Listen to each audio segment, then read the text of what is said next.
Hello दोस्तों, veterans नमस्कार। मैं दीवान सिंह।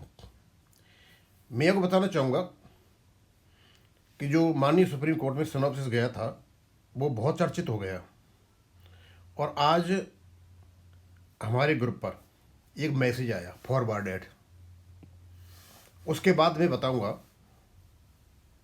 कि ये क्या कह रहे हैं और क्या नहीं कह रहे हैं। और ये जिसने भी ये मेरे पर फॉरवर्ड किया उन्होंने कहा कि दीवान सिंह जी, पाटनी जी, आपके लिए चैलेंज है। पहले तो ये बताना चाहता हूँ भैया, मेरा किसी से कोई चैलेंज नहीं है। मैं चीज़ों को केवल और केवल लीगली इंटरप्रेट कर रहा हूँ। यदि कोई इसको चैलेंज समझता है उसकी गलती है, और कोई समझता है कि भाई हम कोई एरोगेंस दिखा रहे हैं कुछ, हम उसके हाथ जोड़ के प्रार्थना करते हैं। भैया हमारा कोई चैलेंज नहीं है किसी से, आप जो कर रहे हो सही कर रहे हो, लेकिन फिर भी आपने दिया है तो जवाब तो देना मुझे पड़ेगा। आप कहते हो, call sir, the teams of lawyers are doing their legal duty and filed the synopsis on instructions and after approval of the concern litigants as directed by the court. Concern litigants, अब मुझे नहीं लगता कि आपने किसी भी LR से पूछा होगा तो पिटिशनर तो रहे नहीं, वो तो चले गए।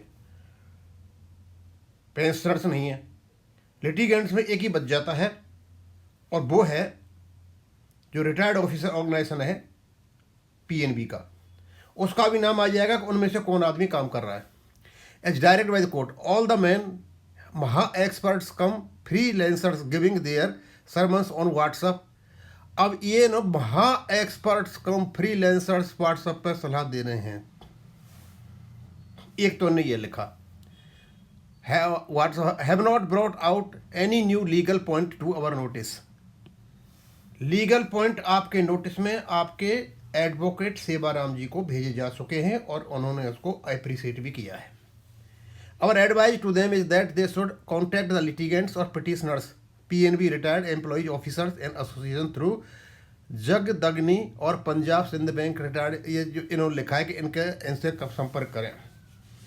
हमने चेयरमैन, ये जो रिटायर्ड एसोसिएशन है इसका पीएनबी का, हमसे चर्चा की, 2 मिनट बात करके बोला मैं बिजी हूँ। उसके बाद पाटनी जी ने बात की, उन्होंने बोला कि भाई हमारा सारा काम जो है, हमारे जनरल सेक्रेटरी हैं, कौन है ये, जमदग्नी साहब, ये देख रहे हैं। इनसे काफ़ी देर बाद पाटनी जी ने की। उसके बाद मैंने कोशिश की, जब मैंने फ़ोन किया इनको तो बोलते हैं कि मैं वो नहीं बोल रहा हूँ, जनरल सेक्रेटरी नहीं बोल रहा हूँ। मतलब ये बात करते हैं, उसी फ़ोन नंबर से बात करता हूँ, ये मुकर जाते हैं मैं नहीं बोल रहा हूँ। यानी ये बात करने में भी मतलब इनको शर्म आ रही है। ये इनका हाल है। Sindh bank retired officer association, OBC retired officer association और एमबीसी, करुणाकरण जनरल सेक्रेटरी, आरआईज के जनरल सेक्रेटरी हैं Karunakaran ji, who are doing everything possible for sake of pension updation, के हर चीज़ संभव कर रहे हैं। We are doing everything in the case only on their instructions, all महापंडित्स should approach them instead of disturbing. अब ये महापंडित में हम आ गए। We are in the case as long as the litigants want and will not do anything without instruction of arise. Arise तो अभी जुड़ा है, पहले नहीं था। ये इम्प्लीडर अभी बना है। Arise is the not the original petitioner as the petitioner, however any new good be certainly use in our argument before Supreme Court. उन्होंने बोल दिया जो कुछ भी होगा नया आ जाएगा। भाई जिसने भी ये लिखा, मुझे पता नहीं किसने लिखा था, और हमको तो महापंडित भी बता दिया और महा एक्सपर्ट्स भी बता दिया। अब इनको गुस्सा तो बहुत आ रहा है। सर आपका जो सिनॉप्सिस गया हुआ है ना, उसके कुछ भाग ले रखे हैं मैंने। पहले तो आप मैं फंड की बात करते हो, जरूरत नहीं है। आईबीए के खिलाफ एक वर्ड भी नहीं बोलते, और भी सारी चीजें आपके शुरू के ले लिए 1 2 3। अब 1 2 3 से मैं बताऊंगा कि आप क्या कह रहे हो और क्या नहीं कह रहे हो, और क्या लीगल कनेक्शन है और क्या इंटर कनेक्शन नहीं है, और किसने बनाया किसने, मुझे पता नहीं। अब मैं आपको बताता हूं। आप कहते हो कि 29/10/1993 को एग्रीमेंट होता है, शायद अप्रैल 1994 में ये जो आपकी कमेटी थी, स्मॉल कमेटी, उसको दे दिया जाता है। वो अपना ड्राफ्ट तैयार करते हैं, ड्राफ्ट को सर्कुलेट कर दिया जाता है पढ़ने के लिए, और 26/3/1994 को उसमें कुछ सजेशंस आते हैं, मान लिए जाते हैं, और उन सजेशंस के आधार पर क्या क्या होता है।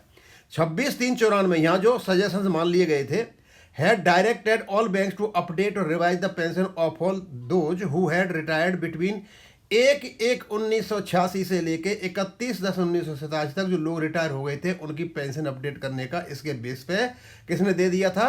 इसने क्या नाम है IBA ने इंस्ट्रक्शंस दे दी थी इसको रिवाइज करने की, यानी 1/1/1986 से 31/10/1987। कब दे दिया था आपने? 17/10/1994। शायद उसकी डेट यहाँ पे आई नहीं है, रह गई है मेरे से। एज पर new pay scales which came into effect, और 1/11/1987 से लेकर के आगे का जो था 31/10/1992 के पे स्केल्स आए थे उसको रिवाइज करने का आदेश दे दिया गया था। आपने कब दे दिया था? 17/10/1994। सर आपका रेगुलेशन 1995 में 29/9/1995 को नोटिफाइड हुआ था। रेगुलेशन नोटिफाइड होने से पहले आप बताते हो कि IBA ने अपडेशन करा दिया था। और 35.1 जो आता है उसमें यही डेट आती है 1/1/1986 से 31/10/1987 अनेक्चर के साथ। तो पहली तो बात यह है कि क्या IBA ने नोटिफिकेशन आने से पहले, यानी रेगुलेशन नोटिफाइड होने से पहले, इस ग्रुप की पेंशन रिवाइज करा दी थी? तो इसका मतलब यह हो गया कि IBA इतना मेहरबान क्यों था? आपको पता है कि विदाउट नोटिफिकेशन से RBI को पेंशन अपडेशन हो गया था 2003 में, और उसको इलीगल माना गया था, इनवैलिड। उसको भारत सरकार ने विड्रॉ कर लिया। RBI के केस में लंबा चौड़ा पंगा पड़ा था। तो इसका मतलब यह हो गया कि IBA ने विदाउट नोटिफिकेशन हुए रेगुलेशन के 1995 के, उससे पहले ही अपडेशन करा दिया था इस ग्रुप का। जब इनका अपडेशन हो गया उससे पहले, रेगुलेशन आने से पहले, तो सर रेगुलेशन 1995 35.1 का आपसे क्या संबंध रह गया?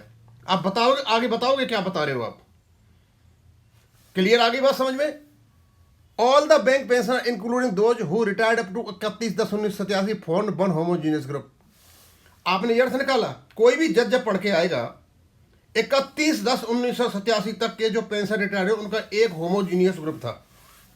और क्या थी उनकी homogeneous group? Governed by one common pension scheme. Sir ये कौन सी कॉमन स्कीम थी इनकी पेंशन की?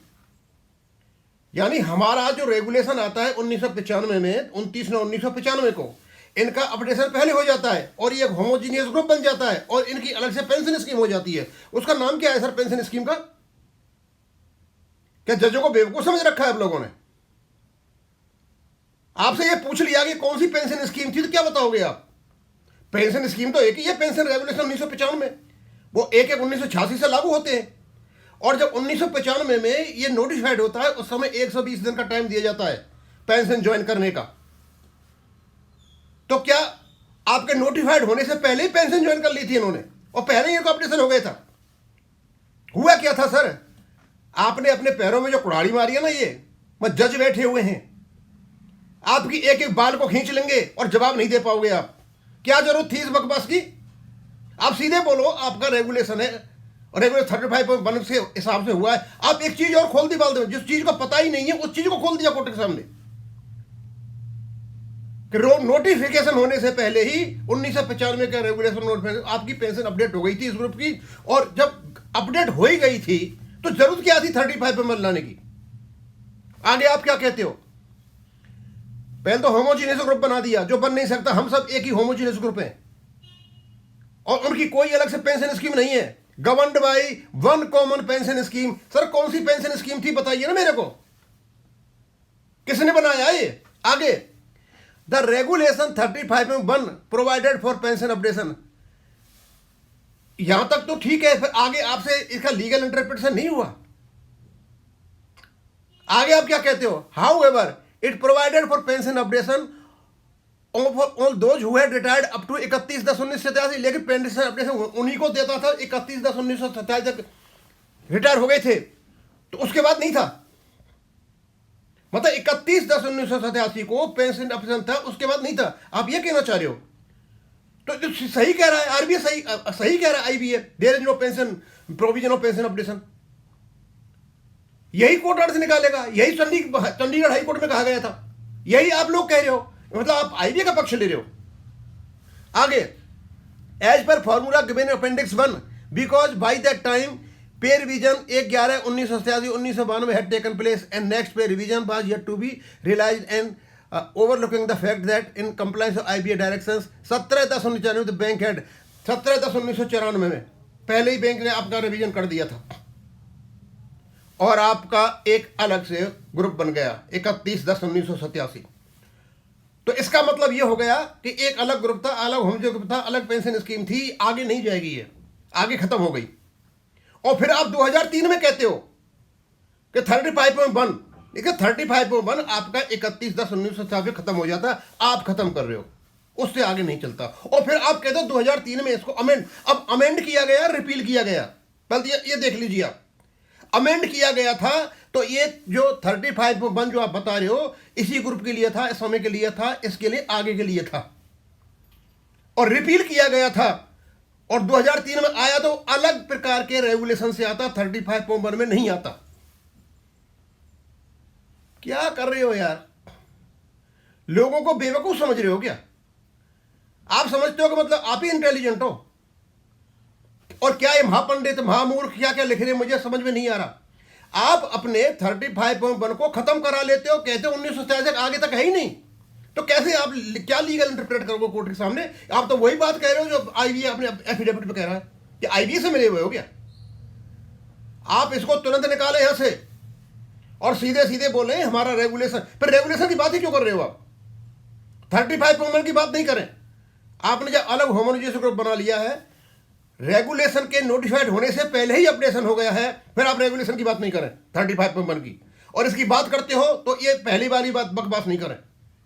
और 35.1 को आगे लेके जाना चाहते हो, अमेंडमेंट हुआ है 2003 में, या इसको रिपील कर दिया गया है और पुनः 2003 में आया है। अब 2003 में ये 35.1 के नाम से आता है, इसका मतलब अमेंड हुआ है, यानी ये कभी खत्म नहीं हुआ था। आपने तो खत्म करा दिया यहां पे। आप बोल रहे हो कि पर्टिकुलर ग्रुप के लिए था, उसमें सिर्फ ये था 35.1 एक परमानेंट इटर्नल पेंशन अपडेशन का रेगुलेशन है, लेकिन उसको अपेंडिक्स के साथ जब पढ़ा गया तो मिस इंटरप्रिटेशन किया गया। आपका जो अनेक्स्चर है वो केवल आपको फॉर्मूला देता है, 35.1 केवल और केवल आपको अपडेशन देता है, ये कभी खत्म नहीं हुआ, इटर्नल है। और इसको और ज्यादा इंप्रूव करके और ज्यादा क्लैरिफाई करके एक्सप्लेन करके 2003 में किया गया था, जब इसको डाल दिया गया वेर एवर एप्लीकेबल, और मैंडेटरी बना दिया गया था बिल को हटा करके सेल के, और फार्मूला की जगह फॉर्मूले भी आया था। और एक 87 तक ही नहीं है ये, आप थोड़ा अपना जो अमेंडेड वो अब है रेगुलेशन उसको देखिए, ये 94 तक भी हुआ है ऑफिसर्स के लिए। इस प्रकार की बातें करोगे यार, किसने बनाया ये? हम आपके हाथ जोड़ते हैं, आइंदा तुम्हें हम कुछ नहीं बताएंगे। हां, आपका सिनॉप्सिस टोटली और टोटली हमें हराने वाला है बस। और ये कौन है? जनरल सेक्रेटरी, ये मुंह छुपाते हुए कर रहे हैं। अब इसको यहां ही खत्म करूंगा। थैंक यू, धन्यवाद।